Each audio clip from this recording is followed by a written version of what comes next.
Hi, I'm Ben Preston with the New York Daily News, and we're here today with the 2018 Subaru Crosstrek.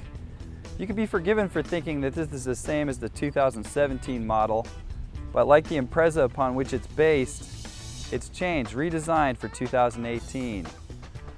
Subaru's cars, the Crosstrek in particular, are nothing fancy, but standard all-wheel drive, good fuel efficiency, and a reputation for reliability keep people coming back for more, particularly here in the Northeast where winter weather can make driving a challenge.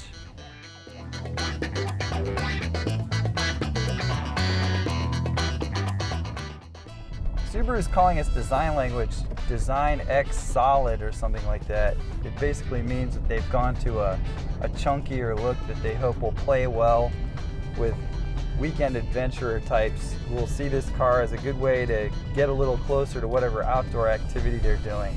It gives you 8.7 inches of ground clearance and steeper approach and departure angles on the front and rear ends. I gotta be honest, the interior on this car is nothing special. It has a really kind of economy car feel to it. I'm surrounded by cheap black plastic here. There's some fake carbon fiber accents on the door and dash. They look okay from far away, but when you see them up close, like the ones next to your face on the driver's side door, they just look terrible. I personally find something very charming about the Spartan character of this interior. The dash is so simple. It's the old school 3-dial climate control system. The radio has 2 knobs. It's got cruise control, it's got a little computer to tell you your fuel economy, time, and temperature outside. There's really not much to it. The seats are not very robust cloth, but they look kind of cool. There's some orange piping, it looks sporty. There's plenty of room in the back row. Other than the cheapness and the plainness of the interior, it has everything you need, good visibility and everything else, so it's really pretty functional. This is a small car. It only has about 21 cubic feet of cargo volume with the rear seats up. And with the rear seats down, it has 55 cubic feet, which isn't huge. But it's still a station wagon-ish hatchback, so you can fit a decent amount of stuff in here. The layout's good. As far as safety goes, this is an Insurance Institute for Highway Safety top safety pick, and it has a 5-star crash safety rating from the federal government. Advanced active safety features like blind spot warning and rear cross traffic assist, lane keeper, and all that sort of thing, those are only available in the models equipped with a CVT or continuously variable transmission. This model has the 6-speed manual. It's got nothing. It's just the standard anti-lock brakes, tons of airbags, all that stuff that's required by federal law anyway now. But it did well in IIHS's crash testing, and that's good for something. This car handles pretty well. It's a little taller than a normal Impreza, but it's got good dynamics. The steering is quick, responsive.